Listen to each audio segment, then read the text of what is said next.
What's going on, guys? This is Chrystron. Welcome back. So we are back with another video.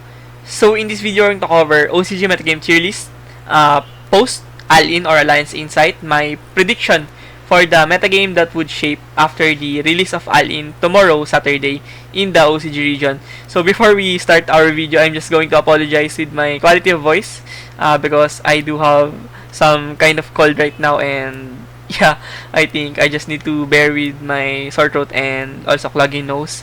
So forgive me if I don't have the best quality of voice right now. So moving on, we do have SAB, CND tiers here. We are going to cover each deck here, and we are going to justify their reasoning why they are here. And also, a lot of my viewers have said that I don't have decklist references for this video. I do have separate videos for decklist reviews and other informative stuff like the decklist analysis of these meta decks. So in this metagame tier list, we are just going to cover the impact of these decks and also how they are here in the first place. So without further ado, let's start. So starting off on D, we do have two slightly honorable mentions here. We do have first Cyber Dragon and Shining Sarcophagus. First would be Cyber Dragon. I think Cyber Dragon is a deck that would be an emulation towards the Tenpai Dragon. It is like the second copy of the deck of Tenpai Dragon, but this deck has more bricks, and also I think it is more claggy than the Tenpai Dragon, which has more one-card combos and also has a lot of more rooms for non-engines. So Cyber Dragon, I think, still very decent deck. Can easily OTK almost every single time. The board breaking tendency is also top notch like Tenpai Dragon. The only problem would be running more bricks and tangibles, and also the brighter side of Cyber Dragon would be playing the engine itself. When going first, you are able to create some desirable board going first, unlike Tenpai Dragon that would just end on Heretic Seals Pass and some of the hand traps, no? So Cyber Dragon has a more legitimate way of going first than the Tenpai Dragon, so you can comfortably go first and hold on your opponent when your opponent lets you go first, no, and decided that you just want to go first. And also Cyber Dragon will boost some of the Cyber Dark supports on the previous sets, and I think it is very interesting whether the Cyber Dragon would evolve towards a going first mid-range deck, or it would be more like a Tenpai Dragon that wants to go second almost every single time and just bombard the board of your opponent with your hand traps and Foalos and Nyalos, Purulya, and also Lightning Storms and Forbidden Traplet. So starting off first, we do have Cyber Dragon on D, and next we do have Shining Sarcophagus. To be honest, I just think that this deck will be here for the first 2 weeks of the tier list, mainly to the fact that it has a lot of huge fan base with the Yu-Gi-Oh! Duel Monsters enthusiasts with Yu-Gi-Oh! Archetypes, no, getting some love or representation in a single deck in Shining Sarcophagus. But I cannot really deny the potential of this deck because it can run a lot of engines, and it could play the Bestial, the Dogmatica, and also Sinful Spoils as well, no? But the more usual representations of Shining Sarcophagus in advanced formats would be the tuner base Shining Sarcophagus with the Assault Synchron package, and I think it is the best way to play the deck right now. It has more extenders with the Dark Magician Girl support, and also you can build a solid board going first with interruptions from the Shining Sarcophagus and Baron de Fleur, and sometimes Clear Wing or Crystal Wing Dragon on your first turn. So I think it is a really okay-ish deck when we consider that it can put up some really nice board, but I don't think it will last long in this metagame. As a matter of fact, I would just want to use this deck as a honorable mention here, but I think I just have a little bit of spec of hopes for the Yu-Gi-Oh! Archetype to shine.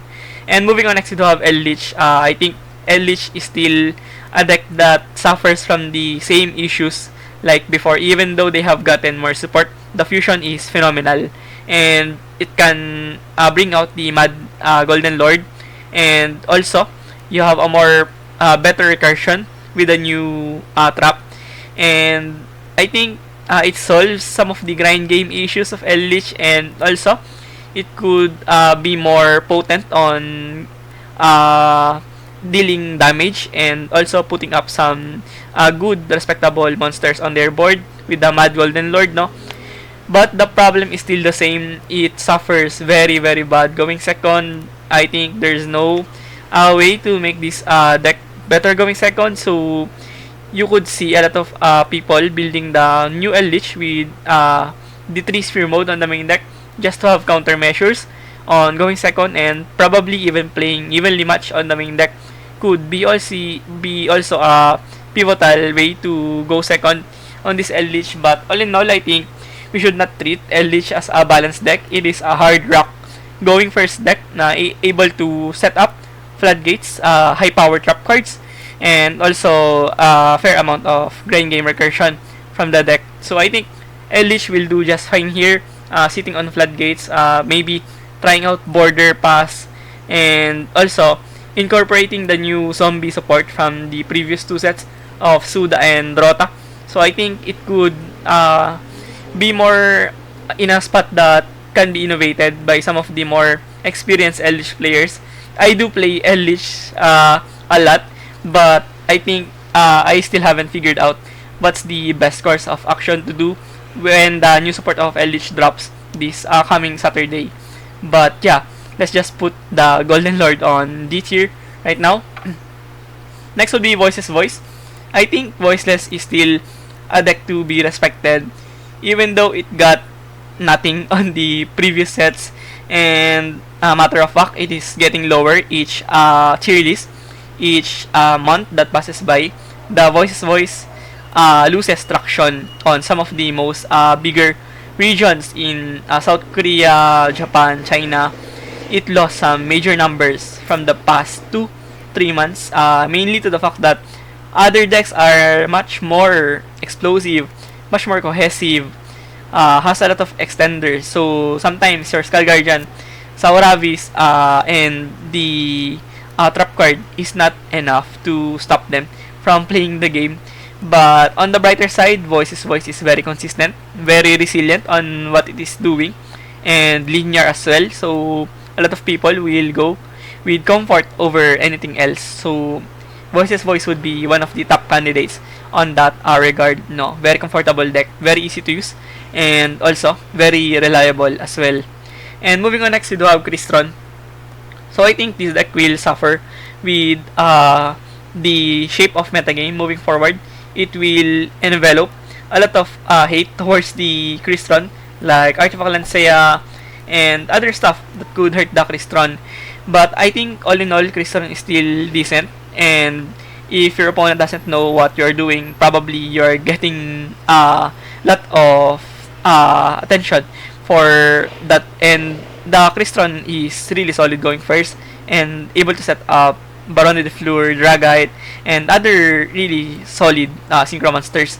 And also it moves on the opponent's turn, no? So it is really hard to imperm, or yeah, other hand traps like Veiler would be not sufficient against the deck. And I think Chrystron will just stay here on the D for a large period of time.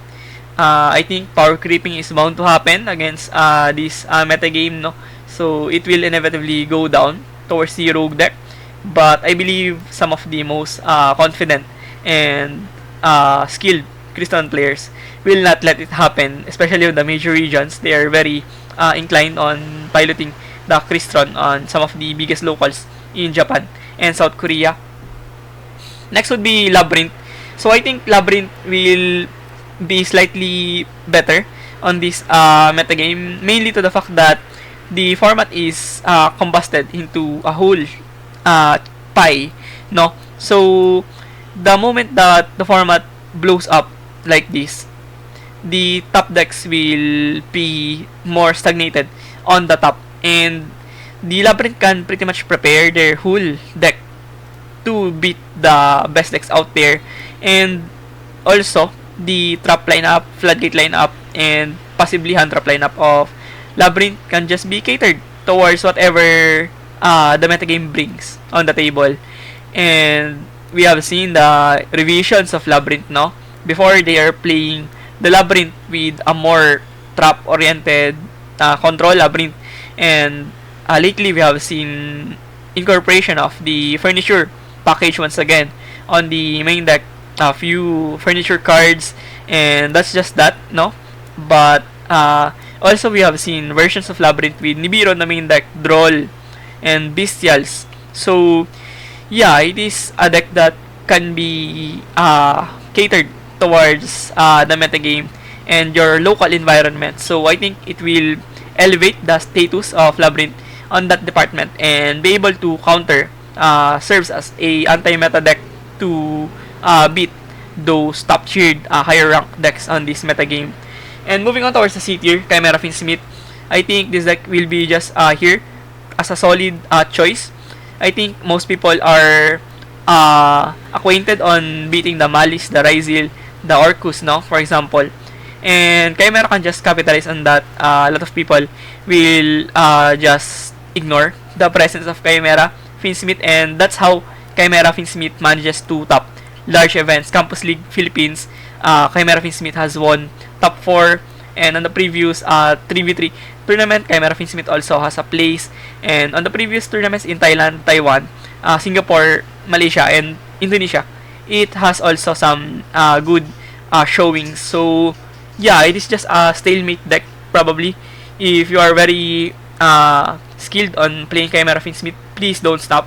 I think it is very wrong to stop on playing Chimera Finsmith if you're already that good enough. And I think you just have the right tools to combat these meta decks up here. And moving on, next we do have Gem Knights. So I'm just going to be honest with you guys. I'm not really a believer of Gem Knights. I never really believe in this deck in the first place. I just know it is good, but a lot of friends of mine have been showing the same problems. Sometimes they said sometimes the deck does a little, and sometimes the deck just instantly loses to itself. I think the major issue of this deck was the inconsistency. It matters a lot on large-scale events. If you don't believe on your deck, how are you supposed to do well in high-stake events, no? So, I think that's the glaring issue of the Gem Knights, possibly.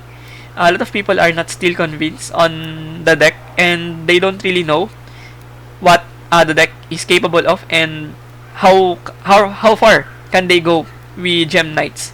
So yeah, for now, I think I'll just put it on the C and pretty much leave up the rest towards the more skilled pilots of Gem Knights, whether they can pull the Gem Knights towards the B, or it will just stagnate on C and eventually D and eventually die down.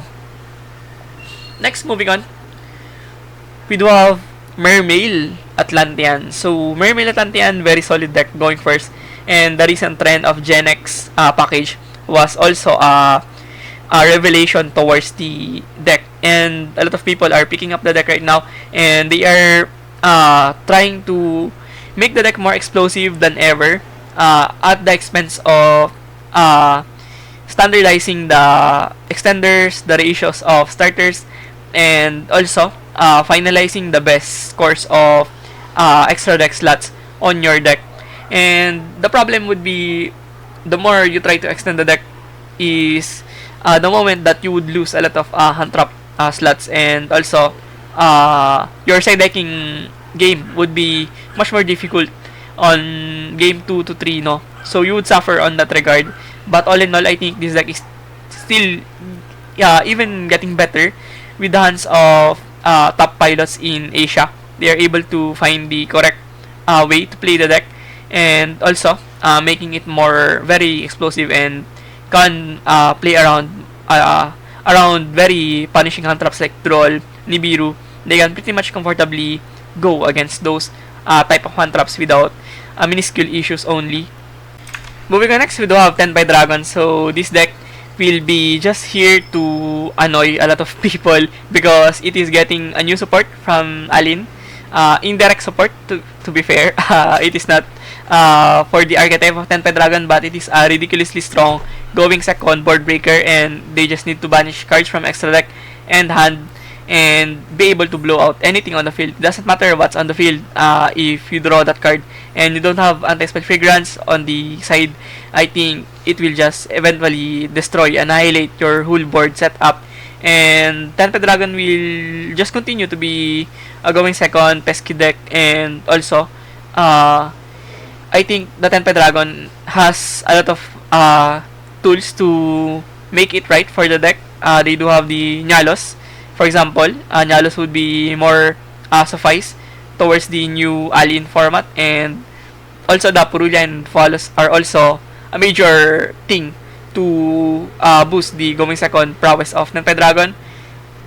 But I think Tenpai Dragon has lost already a lot of cards, with the Gold Shark going to 1, and the Chundra is at 1, the Sangen Summoning is at 1, so it lost some huge numbers already on the main deck. So eventually Tenpai Dragon would suffer from those consistency issues, but all in all, it is still a fairly solid decent deck when especially going second, no.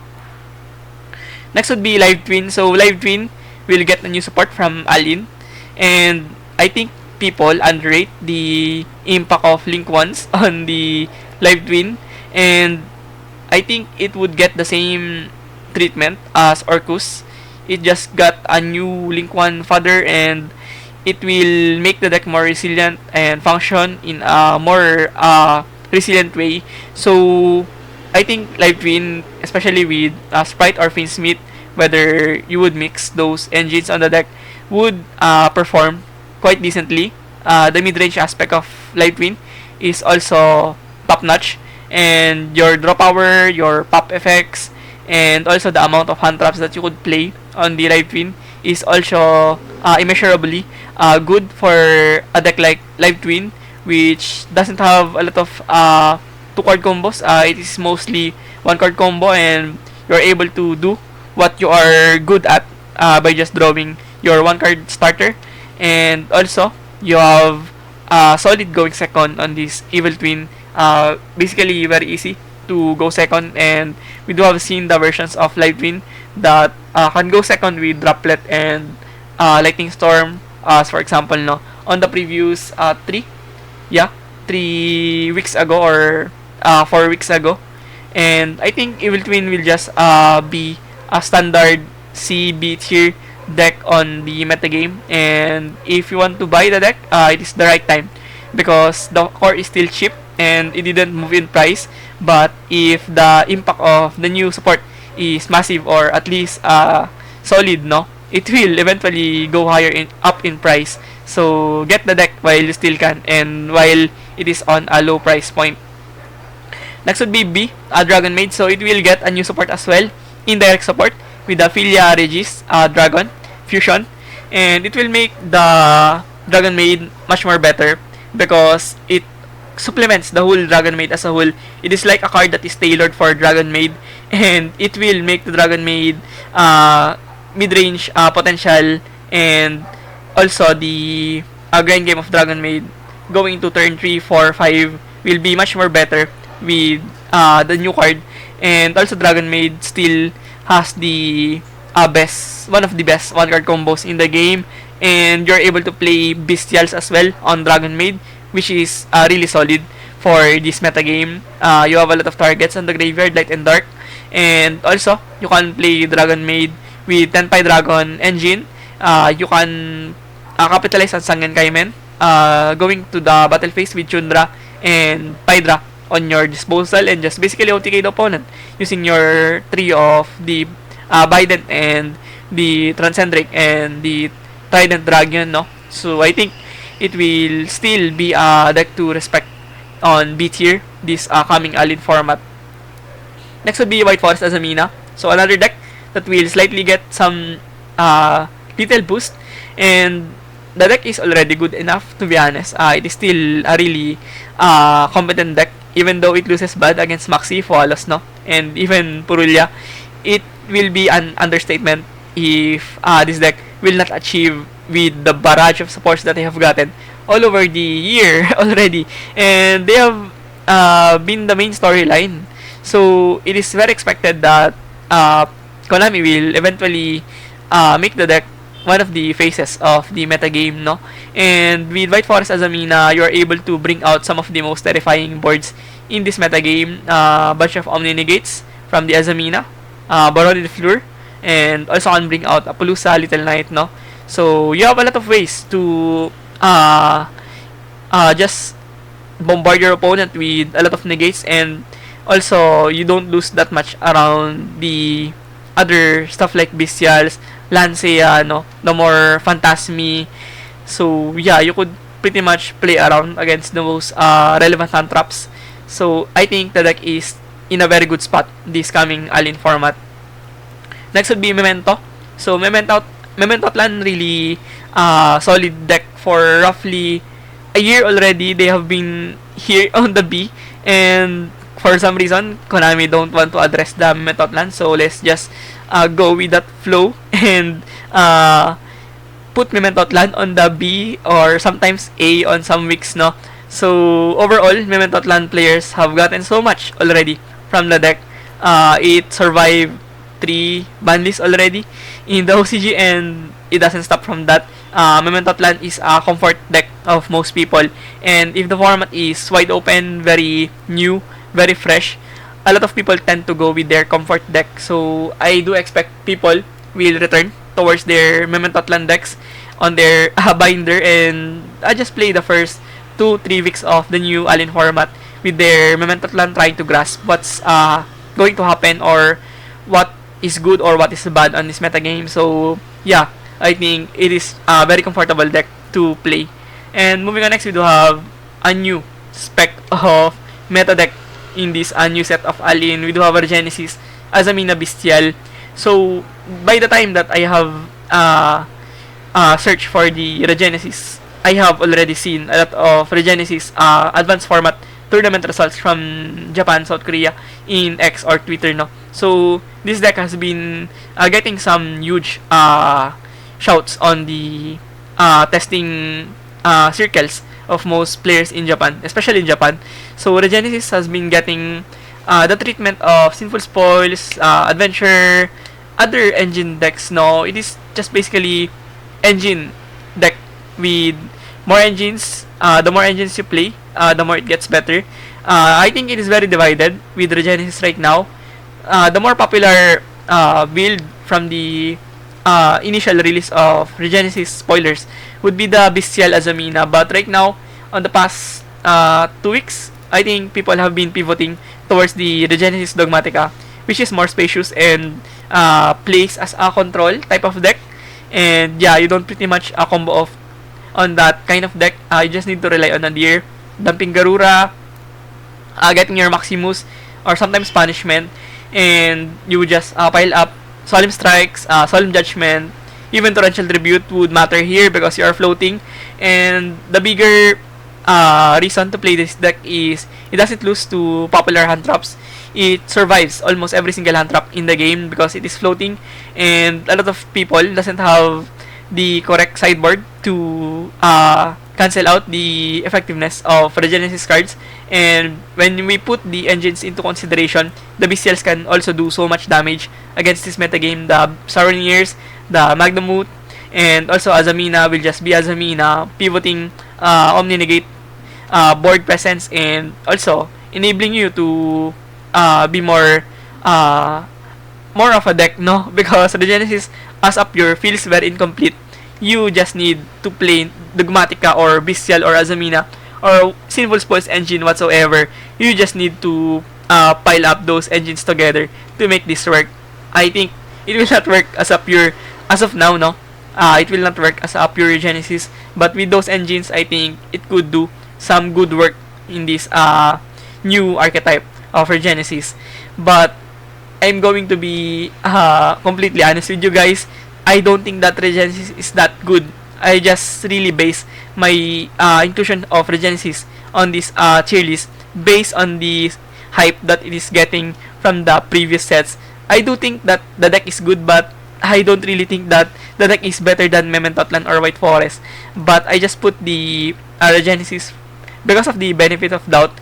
Maybe the more experts players are really knows what they are doing on the advanced formats, and also they are seeing things on Regenesis that I don't really see on the deck. So yeah, I'm just going to believe that the sky is the limit for Regenesis.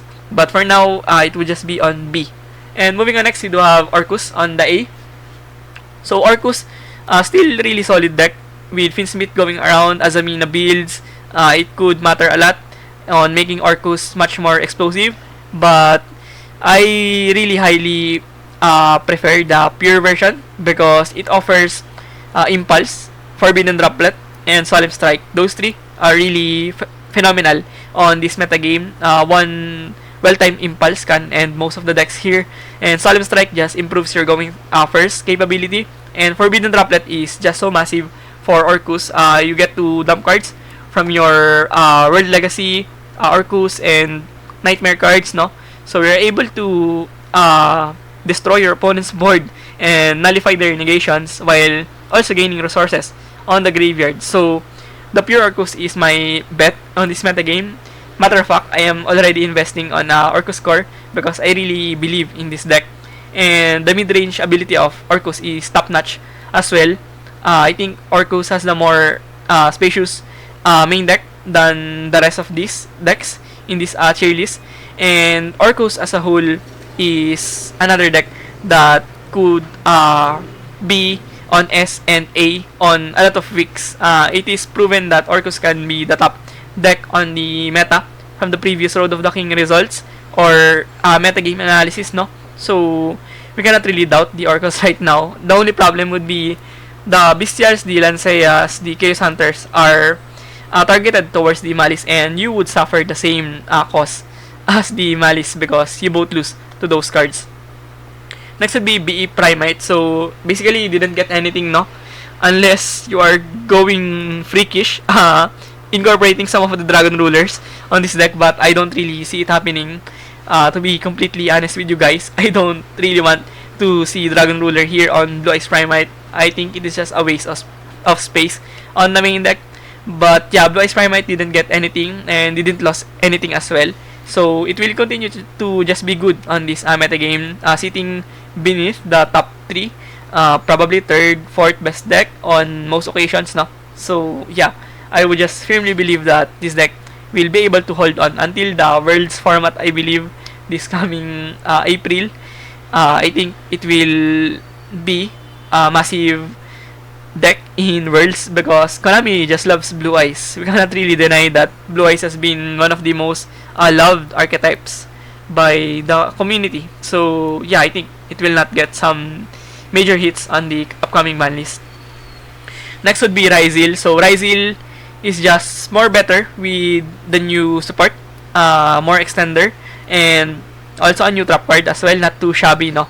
But I only see Ryze playing one off of the new support on the main deck, and the trap card is also situational as well. You don't really need to play it if you don't want to, but it is nice when you can have access to it. So all in all, Ryze is more resilient than the previous pre-support Ryze, and the Ryze also functions as a solid mid-range deck. One card combo from the X, from the Ice, and you basically go anything on your rank 4 toolbox once you have the starter in your hand, and you're able to play Fualos, Purulya, Nyalos on the main deck because you technically discard cards for Ryze later on, so it just doesn't matter, to be honest. And Ryze can also incorporate some of the best going first cards. Solemn Judgment as a going first tool. We did neither do drive a random rank 4 and 2-3 hand traps with Solemn Judgment. It's game already for Ryze, and then neither has a lot of pops, and it could hurt a lot of decks here, especially Dragonmaid and the likes of Tenpai Dragon. Now they would just instantly lose against the board of Ryze if they don't have drawn the board breakers or also the likes of Wallace and Maxi. So I think overall Ryze will be the second best deck on this coming ALIN format, just far behind the Malice because yeah, moving on towards the S tier, Malice just got absurd amount of support from the new Cybers, from the new Malice direct support with their new main monster and new quick play. It is just so nuts. I don't really see any deck that could pair up with Malice right now. The reason why I think Regenesis would be good because it is able to play a bunch of hand traps and bestial package as a whole. No, it would hurt the Malice, and they don't have any issues with Lancea on the main deck. Could also play more traps on the disposal with Solemn Strike, Torrential Tribute. It could hurt the Malice. But yeah, Malice just looks really absolutely nuts. I cannot really deny that Malice got the best support that they could possibly have on this ALIN format. And a lot of Malice players are already telegraphing that they are the best this coming ALIN format. And many people are also making some of the nastiest counters against the Malice, main decking Lancea, main decking Nyalos on their post-ALIN deck builds, no? And we could already see the impact of the support of Malice from the broad perspective of a lot of people that are already preparing hard against this matchup. And I think it would warp the metagame because the Lanceas, the Nyalos, and other bestials such as those won't be relevant around other decks here. For example, Tenpai Dragon. It doesn't matter to Tenpai Dragon, no? So, possibly, Tenpai Dragon could go even higher if people will hardly prepare against the Tier C, Tier G decks, and they would just be laser focused on beating Malice. It would affect the metagame, and that's the exciting part, to be honest. That is the part where I am most excited, whether the new Malice will devour the metagame or the people will devour the new Malice by a lot of tech options against the deck. And also, the amount of support of Malice is also enough to make them really resilient and can play around some of the imperms, the Vaders, no? So now they have more access towards the banishing effects of Malice, and also the quick play is also immense on some clutch situations. So all in all, Malice just looks like a tier 0 deck on my perspective right now. But yeah, I think it is a lower powered tier 0 deck compared to the other tier 0 decks from before, like of the Tearlaments, those Sprite, and other Snake Eyes, no? So yeah, I think it is a more balanced Malice, but it is still ridiculously strong against the rest of these metagame decks in this chart. So yeah, that sums up our post-ALIN metagame tier list prediction video of mine. So we would see how the format will shape in a week, no? It is not far from now. So just consider this video as a grain of salt on this new upcoming metagame. You could just reflect on this video and consider what the metagame would bring towards the table and prepare for what is going to happen on this coming ALIN format. So yeah, once again, thank you for watching. See you on the next one. Peace.